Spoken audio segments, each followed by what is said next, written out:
Hi hello ಪ್ರೀತಿಯ ವಿದ್ಯಾರ್ಥಿ ಮಿತ್ರರೇ, ಪುನರ್ವಿ ಎಜು ಸಂಸ್ಕಾರ್ಗೆ ಸ್ವಾಗತ ಸುಸ್ವಾಗತ. ಎಷ್ಟೋ ನೆಚ್ಚಿನ ವಿದ್ಯಾರ್ಥಿಗಳು ಕೇಳ್ತಾ ಇದ್ರು ಏನಪ್ಪಾ ಅಂತಂದ್ರೆ, ಸರ್ ಈ ಬಾರಿ ಫಸ್ಟ್ ಪಿ ಯು ಸಿ ಜೊತೆಗೆ second P U C annual exam ಏನಾದರೂ ಕೂಡ ಡಿಫಿಕಲ್ಟ್ ಇರುತ್ತಾ, ಬ್ಲೂ ಪ್ರಿಂಟ್ ಪ್ರಕಾರ ಬರುತ್ತಾ, ಅಥವಾ ಕ್ವಶನ್ ಪೇಪರ್ ಪ್ಯಾಟರ್ನ್ ಯಾವ ರೀತಿ ಇರುತ್ತೆ, ಸ್ಟ್ರಿಕ್ಟ್ ಆಗಿ ಏನಾದರೂ ಕೂಡ ಕರೆಕ್ಷನ್ಸ್ ಮಾಡ್ತಾರಾ? ಸೊ ಇದ್ರ ಬಗ್ಗೆ ಸವಿಸ್ತಾರವಾಗಿ ಉತ್ತರವನ್ನ ಕೊಡಿ ಸರ್ ಅಂತ ಹೇಳಿ ಕಮೆಂಟ್ ಸೆಕ್ಷನ್ ಎಲ್ಲ ವಿದ್ಯಾರ್ಥಿಗಳು ಕೇಳ್ತಾ ಇದ್ರು. ಖಂಡಿತ ವಿದ್ಯಾರ್ಥಿಗಳೇ, ಈ ಒಂದು ಮಾಹಿತಿ ತುಂಬಾನೇ ಇಂಪಾರ್ಟೆಂಟ್ ಈಗ ಹೇಳ್ತಾ ಇರುವಂಥದ್ದು. ಮಿಸ್ ಮಾಡದೇ ಸ್ಕಿಪ್ ಮಾಡದೇ ವಿಡಿಯೋವನ್ನು ಸಂಪೂರ್ಣವಾಗಿ ನೋಡಿ. ಜೊತೆಗೆ ಹೊಸದಾಗಿ ನೀವು ನಮ್ಮ ಚಾನಲ್ಗೆ ಭೇಟಿಯನ್ನು ಕೊಟ್ಟಿದ್ರೆ ಇನ್ನೂ ಕೂಡ ನಮ್ಮ ಒಂದು ಚಾನಲನ್ನು ಸಬ್ಸ್ಕ್ರೈಬ್ ಮಾಡ್ಕೊಂಡಿಲ್ಲ ಅಂದ್ರೆ ಆದಷ್ಟು ಬೇಗ ಸಬ್ಸ್ಕ್ರೈಬ್ ಮಾಡ್ಕೊಳ್ಳಿ. ಯಾಕಪ್ಪ ಅಂತಂದ್ರೆ ಆನ್ಯುವಲ್ ಎಕ್ಸಾಮ್ಗೆ ಏನೇನೋ ಲೈವ್ ಕ್ಲಾಸಸ್ನ ಸ್ಟಾರ್ಟ್ ಮಾಡ್ತಾ ಇದ್ದಾವೆ. SSLC ಫಸ್ಟ್ ಇಯರ್ ಜೊತೆಗೆ ಸೆಕೆಂಡ್ ಇಯರ್ PUC ವಿದ್ಯಾರ್ಥಿಗಳಿಗಾಗಿ.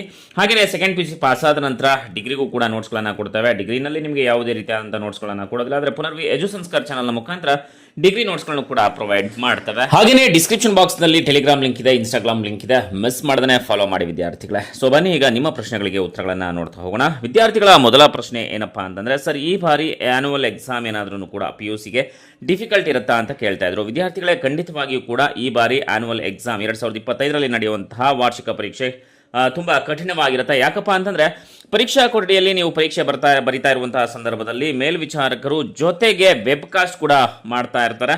ಸೊ ಮೇಲ್ವಿಚಾರಕರು ಕೂಡ ಗಮನಿಸ್ತಾ ಇರ್ತಾರೆ. ಇದರಿಂದ ನಿಮ್ಮ ಆನ್ಯುವಲ್ ಎಕ್ಸಾಮ್ ತುಂಬಾ ಡಿಫಿಕಲ್ಟ್ ಇರುತ್ತೆ. ಯಾಕಪ್ಪ ಅಂದರೆ ನೀವು ಕಾಪಿ ಮಾಡೋದಕ್ಕೂ ಕೂಡ ಸಾಧ್ಯ ಆಗೋದೇ ಇಲ್ಲ. ಇನ್ನು ವಿದ್ಯಾರ್ಥಿಗಳ ಎರಡನೇ ಪ್ರಶ್ನೆ ಏನಪ್ಪಾ ಅಂತಂದರೆ, ಸರ್ ನೀಲನಕ್ಷೆಯ ಪ್ರಕಾರ ಈ ಬಾರಿ ಏನಾದರೂ ಕೂಡ ಪರೀಕ್ಷೆ ಪ್ರಶ್ನೆ ಪತ್ರಿಕೆ ನಮಗೆ ಕೊಡ್ತಾರಾ ಅಥವಾ ಬ್ಲೂ ಪ್ರಿಂಟ್ ಪ್ರಕಾರ ಬರುತ್ತಾ ಅಂತ ವಿದ್ಯಾರ್ಥಿಗಳು ಕೇಳ್ತಾ ಇದ್ರು. ವಿದ್ಯಾರ್ಥಿಗಳ ಈ ಬಾರಿ ಯಾವುದೇ ನೀಲನಕ್ಷೆಯನ್ನು ಕೊಡೋದಿಲ್ಲ. ನಿಮಗೆ 3 ಮಾಡೆಲ್ ಕ್ವಶನ್ ಪೇಪರ್ಸನ್ನು ಕೊಟ್ಟಿದ್ದಾರೆ. ಆ 3 ಮಾಡೆಲ್ ಕ್ವಶನ್ ಪೇಪರ್ಸನ್ನು ಪ್ರತಿ ಸಬ್ಜೆಕ್ಟಲ್ಲೂ ಕೂಡ ನೀವು ಓದ್ಕೊಳ್ಬೇಕು. ಜೊತೆಗೆ ಬೋರ್ಡಿನ ಒಂದು ಕ್ವಶನ್ ಬ್ಯಾಂಕನ್ನು ಕೂಡ ಬಿಡುಗಡೆ ಮಾಡಿದ್ದಾರೆ, ಅದನ್ನು ಡೌನ್ಲೋಡ್ ಮಾಡ್ಕೊಳ್ಳಿ.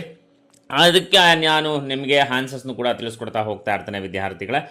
ನಿಮಗೇನಾದರೂ ಕೂಡ ಅದರ ಕ್ವಶನ್ ಬ್ಯಾಂಕು ಜೊತೆಗೆ ಉತ್ತರಗಳೇನಾದರೂ ಬೇಕು ಅಂತಂದರೆ ಕಮೆಂಟ್ ಸೆಕ್ಷನ್ಲಿ ಮರಿದೇನೆ ಕಮೆಂಟ್ ಮಾಡಿ. ಇನ್ನು ವಿದ್ಯಾರ್ಥಿಗಳ ಮೂರನೇ ಪ್ರಶ್ನೆ ಏನಪ್ಪಾ ಅಂತಂದರೆ, ಸರ್ ಈ ಬಾರಿ ಏನಾದ್ರೂ ಕೂಡ ಆನ್ಯುವಲ್ ಎಕ್ಸಾಮ್ ಆದ ನಂತರ ಅಥವಾ ಫೇಲ್ ಮಾಡ್ತಾರಾ, ಪಾಸ್ ಮಾಡ್ತಾರಾ, ಹೇಗೆ ಸರ್ ಅಂತ ಕೇಳ್ತಾ ಇದ್ರು. ಸ್ಟ್ರಿಕ್ಟಾಗಿ ಕರೆಕ್ಷನ್ಸ್ ಮಾಡ್ತಾರಾ ಅಂತ ಕೇಳ್ತಾ ಇದ್ರು. ಖಂಡಿತ ವಿದ್ಯಾರ್ಥಿಗಳ ಈ ಬಾರಿ ಸ್ಟ್ರಿಕ್ಟಾಗಿ ಬಂತು ಕರೆಕ್ಷನ್ಸ್ ಮಾಡ್ತಾರೆ. ಯಾಕಪ್ಪ ಅಂತಂದರೆ ಈ ಬಾರಿ 3 ಎಕ್ಸಾಮ್ಸ್ಗಳಿರುವಂಥದ್ದು. ಒಂದು ವಾರ್ಷಿಕ ಪರೀಕ್ಷೆ ಮೇನ್ ಎಕ್ಸಾಮ್, ಮತ್ತು ಪೂರಕ ಪರೀಕ್ಷೆ. ಅಂದರೆ ಪೂರಕ ಪರೀಕ್ಷೆ ಅಂತ ಹೇಳೋದಕ್ಕೆ ಆಗೋದಿಲ್ಲ, ಪರೀಕ್ಷೆ 1, ಪರೀಕ್ಷೆ 2, ಪರೀಕ್ಷೆ 3 ಆ ರೀತಿಯಾಗಿ ಹೇಳಲಾಗುತ್ತೆ. ಅದರಿಂದ 2 ಪರೀಕ್ಷೆಗಳು ಆನ್ಯುವಲ್ ಎಕ್ಸಾಮ್ ಆದ ನಂತರ ಇರೋದ್ರಿಂದ ಈ ಬಾರಿ ಅತ್ಯಂತ ಸ್ಟ್ರಿಕ್ಟ್ ಆಗಿ ಕರೆಕ್ಷನ್ಸ್ ಮಾಡುವಂತಹ ಸಾಧ್ಯತೆಗಳು ಇರುತ್ತೆ. ಜೊತೆಗೆ ವಿದ್ಯಾರ್ಥಿಗಳು ಕೇಳ್ತಾ ಇದ್ರು ಕ್ವಶನ್ ಪೇಪರ್ ಪ್ಯಾಟರ್ನ್ ಈಸಿ ಇರುತ್ತಾ ಅಥವಾ ಹೇಗೆ ಅಂತೇಳಿ. ವಿದ್ಯಾರ್ಥಿಗಳೇ, ಸೊ ಈ ಬಾರಿ ಸುಲಭವೂ ಇರೋದಿಲ್ಲ, ಕಠಿಣವೂ ಕೂಡ ಇರೋದಿಲ್ಲ. ಒಂದು ಮಧ್ಯಮ ವರ್ಗದಲ್ಲಿ ಪ್ರಶ್ನೆ ಪತ್ರಿಕೆಯನ್ನು ರೆಡಿ ಸಿದ್ಧತೆಯನ್ನು ಮಾಡ್ತಾರೆ. ಅದರಿಂದ ನೀವು ಎಲ್ಲ ಪ್ರಶ್ನೆಗಳನ್ನು ಕೂಡ ಓದ್ಕೊಳ್ಬೇಕಾಗುತ್ತೆ, ಯಾಕಂದರೆ ನೀಲನಕ್ಷೆಯ ಪ್ರಕಾರ ಬರೋದಿಲ್ಲ. ಇನ್ನೇನಾದರೂ ಡೌಟ್ಸ್ಗಳಿದ್ರೆ ಕಮೆಂಟ್ ಸೆಕ್ಷನ್ ಕಮೆಂಟ್ ಮಾಡಿ, ನಿಮ್ಮ ಪ್ರಶ್ನೆಗಳಿಗೆ ಉತ್ತರವನ್ನು ಕೊಡುವಂಥ ಪ್ರಯತ್ನವನ್ನು ಮಾಡ್ತವೆ. ಮಿಸ್ ಮಾಡದೇ ಈ ವಿಡಿಯೋ ಇಷ್ಟ ಆದರೆ ಶೇರ್ ಮಾಡಿ, ಹಾಗೆ ನಿಮ್ಮ ಪ್ರೀತಿಯ ಲೈಕ್ ಮೇಲೆ ಕ್ಲಿಕ್ ಮಾಡಿ. ಧನ್ಯವಾದಗಳು.